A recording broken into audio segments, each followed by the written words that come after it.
जापानको study environment र रिसर्चको बारेमा त एकदमै वर्ल्ड रिनाउन्ड नै छ। त्यो लेभलको कुरा हामी स्ट्यान्डर्ड छ भन्ने कुरा बुझेपछि त्यसले मेरो जीवनमा ठुलो परिवर्तन। Japan has that scientific and cultural society. Oh my god, त्यो त अब one of the best public transportation system भन्छु मैले। मेरो त प्रोफेसनल करियरको लागि त मेरो यो सेकेन्ड लाइफ हो भन्छु।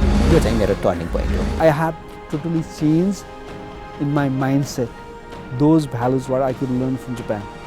त्यसकारण त्यसलाई रेभोल्युसनै भन्नु पनि पर्छ जस्तो लाग्छ। नमरी स्वर्ग देखिँदैन भन्ने चलन छ हाम्रो, तर नमरी स्वर्ग चाहिँ जापानमा देखिन्छ।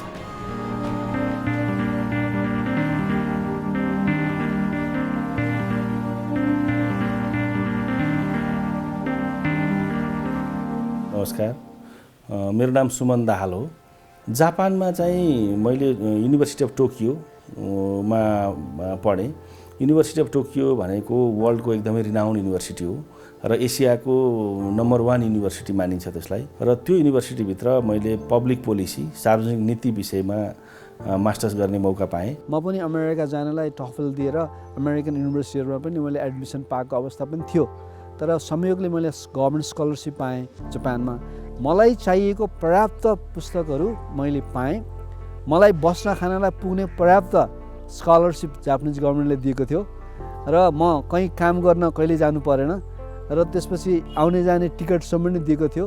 म यति धेरै इन्टरनेसनल कन्फरेन्स गएँ, all conferences were funded by my professor budget, मैले कहीँ खोज्नु परेन। त्यसले गर्दा अब सो लक्की। गाउँबाट आएर पढेर बिहेपछि आइमाईको करियर एन्ड हुन्छ भन्ने कुरालाई चाहिँ एकदम ब्रेक गर्ने, आफू पनि एकदम आत्मनिर्भर हुने भन्ने मेरो पहिल्यैदेखिको सोचाइ। त्यही अनुसार जापान गएर म मास्टर्स जसरी गर्छु, फर्दर स्टडी गर्छु भन्ने तरिकाले जेनेटिक इन्जिनियरिङ भन्ने विषयमा चाहिँ मलाई रुचि थियो। अनि त्यसको लागि म तयारी गरेँ, मैले त्यहाँको इक्जाम दिएँ, इक्जाम पास गरेँ, अनि म मास्टर्स सुरु गरेँ। त्यहाँको अब त्यो रिसर्चलाई चाहिने इक्विपमेन्टहरूदेखि लिएर सबै कुराहरू त्यहाँ एकदमै राम्रो छ। ल्याबहरू वेल इक्विप छ, प्रोफेसरहरू चाहिँ स्टुडेन्टहरूभन्दा बढी खटेर काम गर्नुभएको हुन्छ, उहाँले त्यही किसिमले गाइड गर्नुभएको हुन्छ। अब जापानको स्टडी इन्भाइरोमेन्ट र रिसर्चको बारेमा त एकदमै वर्ल्ड रिनाउन्ड नै छ। अब रिसर्च भनेको चाहिँ अब मैले चाहिँ अलिकति म अरू कन्ट्री युरोप गएर र जापान गएकोमा फरकमै मैले पाएको छु। एउटा कस्तो छ भने उतातिर पनि पढाइ त राम्रो हो, तर रिसोर्सेस जुन चाहिँ रिसोर्सहरू चाहिँ रिसर्च गर्नलाई चाहिने जति पनि सामानहरू हुन्छ त्यो जापानमा चाहिँ हामीलाई यति धेरै प्रोभाइड गरिन्छ। र दोस्रो कुरा, जापानको रिसर्च भनेको एकदम बेसिक रिसर्च हुन्छ। जापानमा पढ्दाखेरि हामीले सिक्दाखेरि एउटा कुनै अपरेसन गर्नु पर्यो भने बिरामीलाई यो पोजिसनमा यति डिग्रीमा राख्ने भनेर हामी पढिन्छ, जापानी संस्थानमा पढिन्छ, त्यही हामी त्यहाँ पनि पढ्यौँ। तर जापानमा के गरिन्छ भन्दाखेरि यति डिग्रीमा राख्ने भनेपछि त्यसलाई नापेरै 15 डिग्री हो कि भित्र नापेरै हेरेर स्केल राखेर नाप्ने गरिन्छ, त्यही अनुसारको बिरामीलाई राखिन्छ।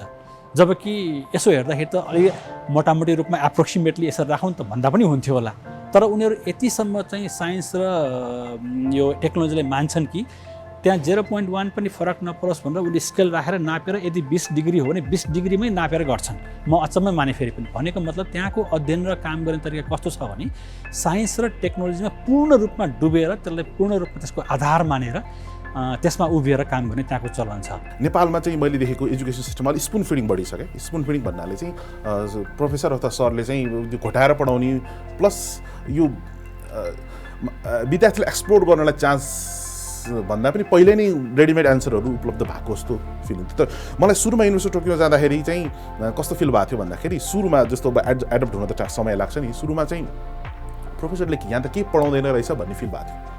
That was my first impression. प्रोफेसरलाई इमेल लेख्यो, इमेलको रिप्लाई आउँछ, आई मिन त्यहाँ सोल्युसन भन्दा पनि क्वेसन्सहरू बढी हुन्थ्यो कि मैले यो कुरा मैले बुझिनँ भनेर मैले इमेल गरेँ, त मेरो पेपर कुनै एउटा पेपर रिभ्यू गरेँ, पेपरमा यो बुझिनँ भने इमेल गर्दा त्यो रिभ्यू यो बुझेन, यो यसको उत्तर यो हो भनेर प्रोफेसरले एन्सर दिनुभन्दा त्यसमा अर्को प्रति प्रश्न हुन्थ्यो कि भन्नुपर्छ त I have to explore myself भन्ने खालको एउटा सेन्स अफ एजुकेसन चाहिँ मैले पाएको थिएँ त्यहाँ। रिसर्च र इनोभेसन, अनुसन्धान र नवप्रवर्धन जीवन पद्धतिका महत्त्वपूर्ण कुरा हो। त्यो एउटा व्यक्तिको जीवन मात्र होइन, त्यसले समाज र राष्ट्रको जीवनमा परिवर्तन गर्छ भन्ने कुरा विश्वविद्यालयले मलाई सिकायो।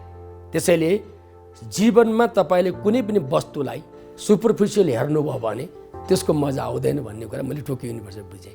उहाँहरू त्यो विषयमा गहन हिसाबले जानुहुन्छ। हामी धेरै जेनरल कुरा गर्छौँ यहाँ, ग्रेटर कुरा गर्छौँ, तर उहाँहरू त्यस्तो गर्नुहुन्न। उहाँहरूले एउटा विषय लिनुहुन्छ, त्यसभित्र डेप्थमा जानुहुन्छ र इनोभेसनको पार्टसम्म रोपेको छ उहाँले छोड्नुहुन्न। त्यस कारणले त्यो टोकियो युनिभर्सिटी जहाँ म पढेँ त्यो ठाउँका त्यही विश्वविद्यालयले जापानको 17वटा प्रधानमन्त्री 16वटा नोबल प्राइज विनरलाई उत्पादन गरेको विश्वविद्यालय हो। म पढ्दै गर्दा मेरै फ्याकल्टीको प्रोफेसरले नोबल प्राइज पाउनुभयो, मैले पिएचडी पाउनुको 1.5 हप्ता अगाडि उहाँले नोबल प्राइज पाउनुभयो। We were so much delighted and really glorified by his Nobel prize. के गर्छ भने हामी त्यो लेभलको कुरा हामी स्ट्यान्डर्ड छ भन्ने कुरा बुझेपछि त्यसले मेरो जीवनमा ठुलो परिवर्तन भयो। जापानमा गइसकेपछि मैले युनिभर्सिटीको पढाइ मात्र नभएर जापानिज कल्चरहरू, जापानको सोसाइटी, जापानको डेभलपमेन्ट, इन्फ्रास्ट्रक्चरहरू धेरै कुराहरू देखेपछि मेरो दिमागमा अटोमेटिक केही न केही ज्ञानहरू त्यसमा आयो। उदाहरणको लागि सिन्जुकु भन्ने स्टेसनमा 12 तला मुनिसम्म ट्रेन चल्छ भन्ने कुरा यहाँ बसेर मेरो दिमागमा आउँदैन थियो होला, तर त्यहाँ गएपछि यो हाम्रा बाटाहरूमा 12 तला मुनिसम्म बाटो बनाउन सकिने रहेछ भन्ने खालको दिमाग जुन नलेज आयो, त्यो त वास्तवमा हामीले यहाँ किताब पढेर सम्भव थिएन, पहिलो कुरा। दोस्रो कुरा, त्यो युनिभर्सिटीमा पढिसकेपछि अब अहङ्कार त म भन्दिनँ, तर कन्फिडेन्स चाहिँ मलाई अत्यन्त हाई भयो। जापान एउटा विज्ञानले आकाश चुमेको देश हो भने अर्कोतिर कल्चर त्यहाँको यति धनी छ र कल्चरलाई उनीहरूले यति चाहिँ प्रिजर्भ गरेका छन् कि Japan has that scientific and cultural society. हरेक कुरा हेर्ने भने उसको कि त साइन्समा आधारित हुन्छ कि कल्चरमा आधारित हुन्छ। त्यति मात्र नभए they have very nicely mixed of both culture and science in their society. उनीहरू कसैलाई पनि हार्म नगरोस्, डु नट हार्मको सिद्धान्तमा सबैजना बस्छन्। जस्तो ट्रेनमा चढ्दाखेरि एउटा मान्छे ट्रेनभित्र पस्यो भने उसले गएर एकापट्टिको छेउमा बस्छ, अर्को दोस्रो आयो अर्कोपट्टिको छेउमा बस्छ, अर्को आयो बिचमा बस्छ, ताकि मैले अर्कोलाई छुनु पनि हुँदैन भने जस्तो ठान्छ। पुरै भिड हुँदाखेरि पनि सकेसम्म मेरो कारणले अर्कालाई डिस्टर्ब नहोस् भनेर यो कुरा चाहिँ यो जापानिज पिपुलहरूबाट एउटा मैले एकदमै सिकेको कुरा यो राम्रो लाग्यो। अनि दोस्रो कुरा चाहिँ हरेकप्रति श्रद्धा गर्ने उनीहरूको। अब त्यसलाई हामीले त्यो झुकेकोलाई झुकेको हिसाबले नभएर हरेक कुरा हरेक काम गर्दा सबैलाई बराबर रेस्पेक्ट गरेर श्रद्धा गर्ने, यो चाहिँ जापानिजहरूबाट मैले धेरै कुरा सिकेको मध्ये यो दुईवटा चाहिँ म अति नै प्रभावित छु। चाहे त्यो प्रधानमन्त्री होस्, चाहे त्यो सडक सफा गर्ने होस्, तिनीहरू चाहिँ विनयशील। र यो अफिसमा काम गर्ने अड्डाको हाकिमले ढोका खोल्छ, त्यहाँ पिएनले खोल्ने होइन। त्यो जहिले पनि हाकिम पहिला पुग्छ र उसले ढोका खोल्छ र अनि उसले वेलकम गर्छ everyone those who are coming later. त्यस कारण मोस्ट विनयशील जाति, they are the most sincere people.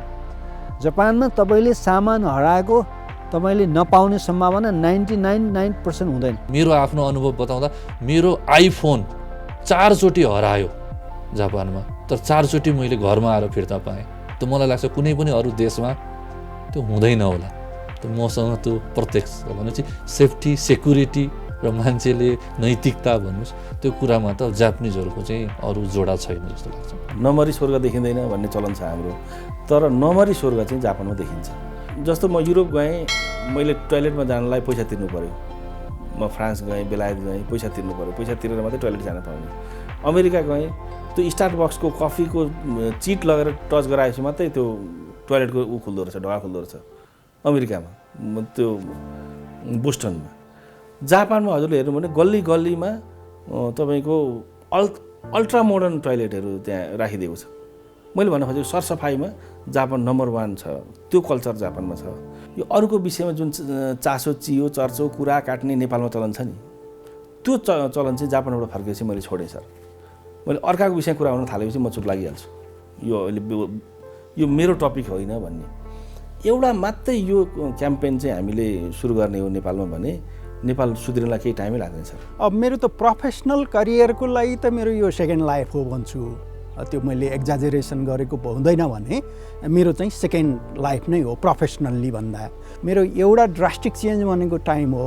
अब अर्को जुन अब अलिकति कामप्रति अझ बढी झुकाव अथवा वर्कहलिक नै नभनौँ, त्यो अलि नेगेटिभ कन्नोटेसन होला, तर त्यसप्रतिको समर्पण पनि त्यो मेरो प्री टोकियो र पोस्ट टोकियोमा सब्सटेन्सियल्ली त्यो पोजिटिभली चेन्ज भएको छ। म आफूलाई चाहिँ एउटा भेरी एक्स्ट्रोभर्ट मान्छे ठान्छु म आफूलाई होइन। एक्स्ट्रोभर्ट मान्छेको गुण अथवा मेरो गुण के थियो भन्दाखेरि म अरूले भनेको कुरा त्यति नसुन्ने के, त्यति ध्यान नदिने। उसले भनिरहेको हुन्छ तर आफूले बढी बोल्न खोज्ने अथवा अरूले भनेको कुरा बढी त्यस्तो नसुन्ने अथवा त्यति ध्यान नदिने खालको थिएँ जस्तो लाग्छ प्री जापान टाइममा होइन। तर जापान गएर म बसेपछि चाहिँ जापानिजहरूको एउटा राम्रो मैले देखेको पोइन्ट चाहिँ they do listen a lot to you के है। त्यो एउटा चाहिँ मलाई अहिले याद भएको कुरा। Loyalty to the nation, loyalty to the motherland, त्यो कुरामा रेभोल्युसनै भन्छु म। मैले त्यो खालको मलाई लाग्छ अलि इम्प्रिन्टेडै भयो कि मेरो दिमागमा त्यो कुरा भन्ने लाग्छ मलाई। तिनीहरूको त्यो भ्यालु सिस्टमबाट सिकेर कुरा गरेर अनि त्यहाँका पुराना पुस्तकहरू पढेर। दोस्रो कुरा चाहिँ सेन्स अफ रेस्पोन्सिबिलिटी, त्यो त उत्तरदायित्वको संस्कार। उत्तरदायित्वको संस्कार भनेको तपाईँ जुन जिम्मेवारीमा हुनुहुन्छ नि त्योभन्दा ठुल्ठुलो कुरा नगर्ने, आफू बसेको ठाउँको कुरा मात्रै इमान्दारितापूर्वक निर्वाह गर्ने। यो एकदमै जापानिज फन्डामेन्टल भ्यालुज हो। त्यसले मलाई धेरै कुरा सिकायो। I have totally change in my mindset those values what I could learn from Japan. त्यस कारण त्यसलाई रेभोल्युसनै भन्नु पनि पर्छ जस्तो लाग्छ मलाई। हामी त सरकारी क्षेत्रमा काम गर्छौँ नि, यो कार्यान्वयनको क्षेत्र हो। कार्यान्वयनको क्षेत्रमा हामीले हेर्ने तरिका चाहिँ हामी आफूलाई मात्रै केन्द्रित गरेर हेर्दा रहेछौँ। त्यहाँ पढ्दा त्यहाँको जुन सिकाइको बाहिरको वातावरण हेरेर फर्केर आइसकेपछि ओहो त्यो ठाउँमा म भए कस्तो गर्थेँ, मेरो सर्भिस मैले दिएको सर्भिस कस्तो हुन्थ्यो, जहिले पनि यो कुरा मनमा आयो। र अझै तेस्रो कुरा चाहिँ के भयो भने रेस्पोन्सिभनेस कसरी हुने, एटेन्टिभ कसरी हुने। हामीले त्यहाँ जापानमा मैले एउटा पसलको उदाहरण दिएँ। एउटा पसल चाहिँ ठिक्क 9 बजे खुल्नुपर्ने थियो। 9 5 मिनट बाँकी हुँदा गेटमा सबैजना खोल्नका लागि भित्रका काउन्टर साउन्टर सब तयार गरेर टक्कसँग घडी हेरेर बसिरहेको थिए। भनेपछि उनीहरूले चाहिँ त्यो सर्भिस प्रोभाइडरहरू पहिले नै त्यो किसिमले तयारी हुने। हामीले पनि अब नेपालमा थुप्रै ठाउँमा त्यस्ता सुधार देखियो। यो 3वटा कुरा चाहिँ मलाई आफूलाई पनि निकै नै फिल भयो र फिल भइसकेपछि त्यस्तो खालको काम गर्न प्रयत्न पनि यहाँ गरिराखिया छ। यो चाहिँ मेरो टर्निङ पोइन्ट हो। मेरो अहिलेको मेन एम भनेको र लङ टर्म फ्युचर एम पनि नेपालमा कोभिडको लागि चाहिने मिनिमम डिटेक्सन किटहरू बनाउने। एउटा चाहिँ यो सेरो प्रिभेलेन्स भन्छ। तपाईँलाई कोरोना पोजिटिभ भइसकेपछि 14-15 दिनपछि त्यसको विरुद्धमा एन्टिबडी बनेको छ कि छैन भनेर टेस्ट गर्नुपर्ने हुन्छ। अनि त्यो टेस्ट गर्ने किटहरू अहिले विदेशबाट नै ल्याएर गर्ने। त्यो किट चाहिँ हामी बनाउन सक्छौँ। त्यो लगायत यस्तो डायग्नोस्टिक किटहरू अरू कलिगहरूसँग कोलाबोरेट गरेर त युनिभर्सिटीसँग कोलाबोरेट गरेर अलिकति मेडिकल फिल्डमा आफ्नो देशमा केही गरौँ भन्ने चाहिँ मेरो एम हो। किन जाने जापान भन्दाखेरि त्यो परम्परा र आधुनिकताको सम्मिश्रणबाट सिकेर नेपाली समाजलाई रूपान्तरण गर्न आउने, त्यहाँबाट सिकेर आएको ज्ञान र अनुभवले नेपाल रूपान्तरण गर्न मद्दत पुर्याउँछ। दोस्रो कुरा रिसर्चमा चाहिँ यदि स्कलरसिपमा जानुहुन्छ अथवा पढ्न जानुहुन्छ भने युरोप अमेरिकाको भन्दा नि जापानमा रिसर्चको लागि प्रशस्तै सुविधाहरू छ। अमेरिकन विश्वविद्यालयबाट नेपाली विद्यार्थीहरू कहिलेकाहीँ जापान आउँदा भन्नुहुन्थ्यो हामीलाई ल्याबमा अमेरिकामा जति हामीलाई सामान त्यो ल्याबको चाहिँ टुल्सहरू इक्विपमेन्टहरू उपलब्ध छ त्योभन्दा जापानमा अझ पर्याप्त छ। पश्चिमाहरूमा गएर अमेरिका पश्चिम संसार पनि राम्रो चाहिँ नहुने होइन, तर उहाँहरूले फिलोसफिकल एक्सप्लानेसन बढी र जेनरल संसार बुझ्ने कुरामा गर्दै आउनुहुन्छ। त्यहाँ पनि इनोभेसन त हुन्छ, तर मोर देन द्याट जापानमा हाम्रो लागि मिल्ने, हाम्रो जस्तो तेस्रो विश्वको लागि लिस्ट डेभलप कन्ट्रीलाई मिल्ने महत्त्वपूर्ण कुरा के छ भने उहाँहरूले माइक्रो कुरा सिकाउनुहुन्छ कि तपाईँलाई। तपाईँ पछि गाइड जस्तो लागिदिएर बिहानदेखि बेलुकासम्म 1 हप्ता 2 हप्ता 3 हप्ता नक्सकमा सिकाउनुहुन्छ। जब तपाईँ सक्नुहुन्छ त्यसपछि छोड्नुहुन्छ, तपाईँले इन्डिपेन्डेन्ट। अनि त्यो मान्छे त नेपाल आएपछि त काम गर्न सक्ने भने हेर्नु कति मजा आएको छ। यस अर्थले यो टेक्निक साह्रै राम्रो छ। ल्याबमा काम गर्दा तपाईँसँग पिउनुहुन्न, सबै आफै गर्नुपर्छ विद्यार्थीले होइन। सेल्फ रिलायन्ट सिकाउँछ भने ल्याब सफा हुनेदेखि तपाईँको चाहिने मार भाँडाकुँडा धुनेदेखि कस्तो सोसल जस्तो लाग्छ कि सोसलिजम भन्छ नि अहिले नेपालमा समाजवाद, त्यहाँ देखिन्छ तपाईँले। सबैभन्दा ठुलो कुरा श्रमप्रतिको माया, कामप्रतिको डिभोसन जापानबाट सुन्नुहुन्छ। र उनीहरूले मान्छे जन्मेपछि कति सम्मानित हुनुहुन्छ, शिष्टाचार हुनुहुन्छ भन्ने कुरा सिकाउँछ। सायद मलाई लाग्छ जीवनमा त्यो पनि पार्लिमेन्ट्री डेमोक्रेसी भएको नेपाल जस्तै देशमा यसको भ्यालु ठुलो छ।